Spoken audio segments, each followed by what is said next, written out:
On. Yeah, producer Gary just hit us with the on. He did. Welcome to the CCO Pre-Show for episode 440. 440? I like that number. Holy shit. Yes, brought to you by the wonderful patrons at patreon.com/CCO Podcast. Whether they like it or not. And the wonderful damn studio Room of Doom. We're back in black. Why don't we just record upstairs for the pre-show? Why do we always have to come down here? Basement. Why do we record the pre-show in the basement, Ryan? Basement Brando. I don't understand it.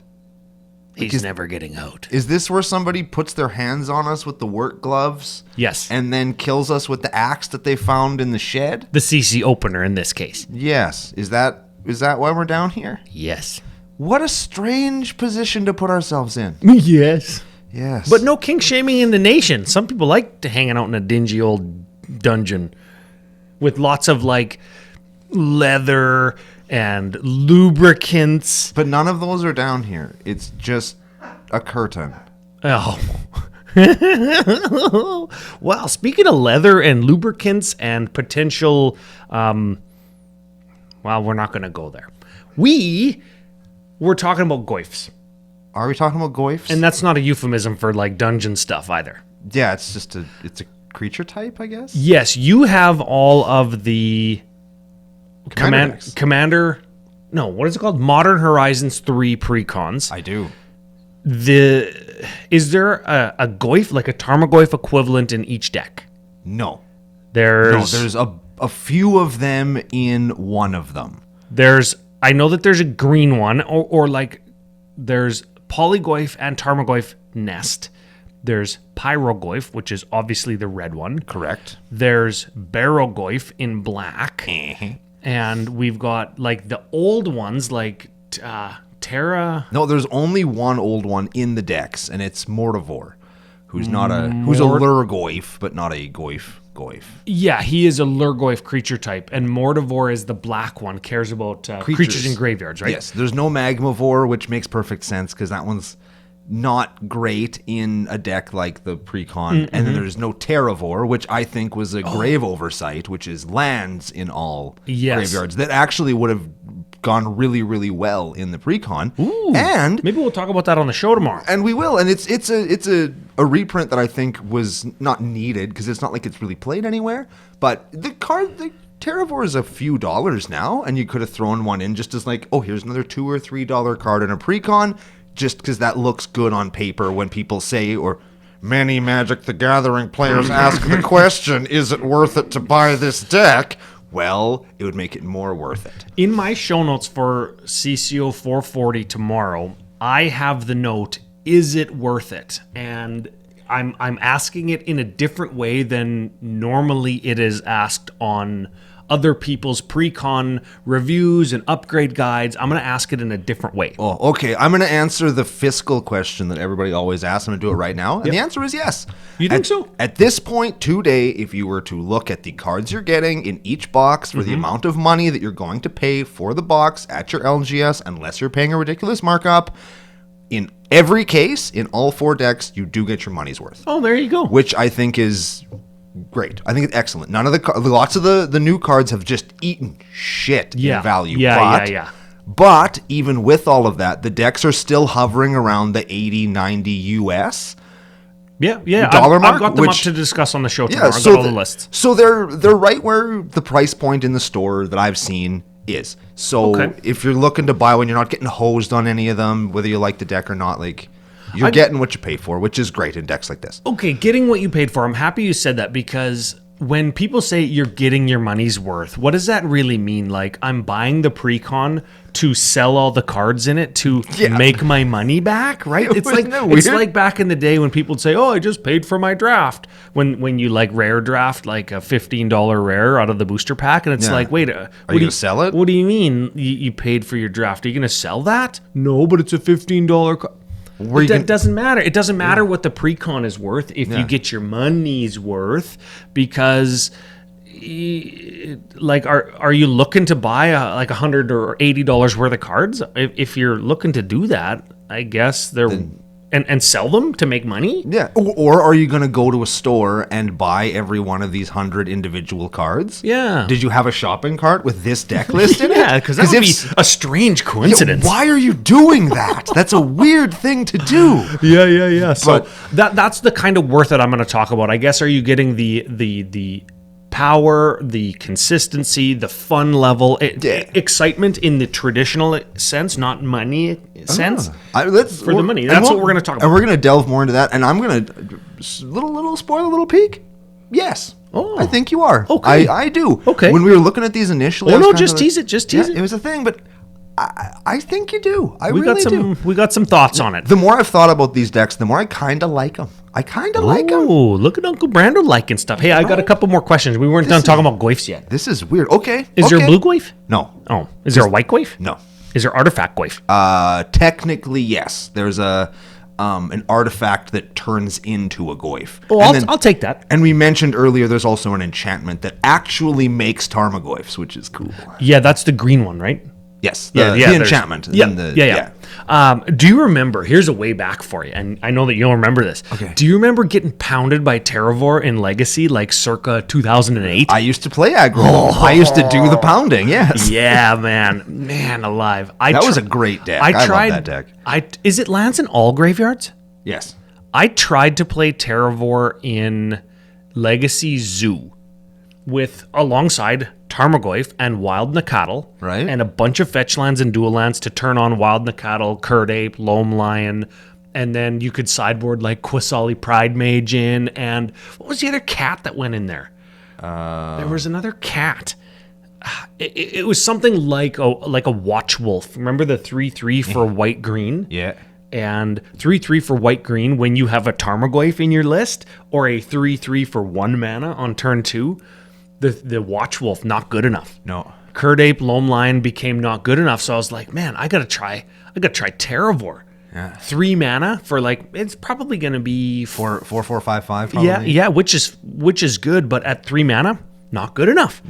Yeah. Unless you play it for 3 mana and it's like a 10/10 and it's a 2-turn clock. Yeah. It was never a 2-turn clock in Zoo, and I could get away with that because I had like lightning bolts and chain lightnings, and what's the white red one that you gain 3 life? Lightning Helix. Oh man, Zoo was my favorite deck in Legacy like 15 years ago. And I tried Terravor in there to see no Terravor in the pre-con, the Tarmogoyf pre-con. I feel like bullshit. The one, and I'll do it here instead of on the show, just to kind of keep the show as fun as possible. I think that the one deck that kind of got, I don't want to say shit on a little bit, but the Graveyard Overdrive, the Jund deck, it's not bad. Mm-hmm. It's just the face commander, they didn't really build around her very well, because when you look at the list, she cares about Lurgoyfs going from your bin into your graveyard. And there's only, I think there's 7 or 8, maybe 9. Let's give her a read here. This is Disa the Restless for green, red, black, 2, 5, 6. So like Tarmogoyf, hey? Yep. Hard to kill. Human Scout. Whenever a Lurgoyf permanent card is put into your graveyard from anywhere other than the battlefield. Yep. So like milling or discarding? Yep. Okay. What do we do? Put it into play. Put it onto play. Okay, so if we mill it, we get it. Yes. Okay, that's good. And then when your creatures hit your opponents, you'll get a Tarmogoyf for each opponent you have hit. Creatures you control deal combat damage to a player. Create a Tarmogoyf token. A TT. Yeah. Oh, I think I made that joke already. Yes. Make it titty. Yes. Okay. Which is fine. That's fine. But they didn't put enough Lurgoyfs into the deck to really feel thematically cohesive, in my opinion. So we got 3 in the color, then we got the enchantment, and then we got Mortivore, and then we could put a Tarmogoyf in there. Yeah, you could put a real Goyf. And we could put a Terravore in there. That's 7. How many more are there? The artifact. There's the actual card Lurgoyf. That's in here instead of Terravore. From Ice Age. Okay, that's 9. And then you could put like Chameleon Colossus. That's 10. I guess. Yeah, that's a good. That's an actual good one. There's there's the red Torian Mauler. There's another one. Okay, sorry, I bumped the mic. That's 11. But now we're looking at. So this was one of those ones that kind of needed a little bit of new card support. Like instead of them printing a new kind of shittier Bloodbraid Elf, they could have printed a new Lurgoyf or made that Bloodbraid Elf into a Lurgoyf instead. Yeah. Right? Just some creature typing changes could have, I think, made that deck feel more cohesive. You know what? This opens up the opportunity to, in the next set, like the random like monster of the week that we usually get, where it's like some big dumb idiot green guy that has like 17 lines of text. Right. Maybe that's a Lurgoyf now. Sure. Right? Maybe it's like X or you know how there's star +1? Yep. Maybe it's like star ×2. Star ×2 + 1. Yeah. Right? And we got to do algebra, but it's like twice as big. It's like the doubling season Lurgoyf or something, that right? That could be neat, sure. It opens up some space when they don't just give it to us all at once. Like, think of how many of the Eldrazi we got in Rise of Eldrazi, but then Eldritch Moon, and then the Precon last year, and the Precon this year, and the next time we see Eldrazi, and the Zendikar Rising, and the next time we see Eldrazi again, and it's just going to be like, nobody gives a shit about 90% of them. There's maybe a handful that you're going to put in your deck. Right. And it's like nobody cares. There's so many Eldrazi. Yeah. Right? With Lurgoyf, you're going to have to play every single one. They all do the same or similar, and they're all good when you build around them. Yes. And that makes him feel, you talk about the deck feeling not cohesive. Mm-hmm. To me, that makes it feel cohesive, like I really got to band these guys together and to make the deck work. Yes, and you're right, but I feel like then you kind of run into the what's that guy named Reaper King angle, where now you've got to just kind of jam all these just shitbag creatures just because they're the type that you want. Yeah, Reaper King was the Unearth guy, right? No, he was the Scarecrow guy. Oh yeah, Scarecrow guy. Yeah. And there's like, if you look at Scarecrows, yes, they're still printing Scarecrows, but they all suck. So you never really got the support. You could build a Scarecrow deck if you wanted to, but it's not going to be very good. Wow. You know what? Scarecrows and Lurgoyfs, man, maybe those will be our next Raw Dog decks. Those sound terrible.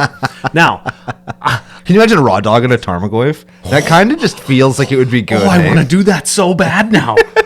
I want a Raw Dog, a Tarmogoyf, more than I've wanted to do many a thing in Magic the Gathering. Many Magic the Gathering players want a Raw Dog, a Tarmogoyf. Yeah. Okay. Yeah, we do. We've got to... Oh man, I want to make this pun joke so bad as a hint for the booster pack game, but it'll immediately give it away. Oh, which card do we want to do? It rhymes with its creature type rhymes with Raw Dog. Oh, that's so good. That is. Oh, it's too late now. We've made the hint. We have to say it. Okay, here's the hint. I want to Raw Frog this card.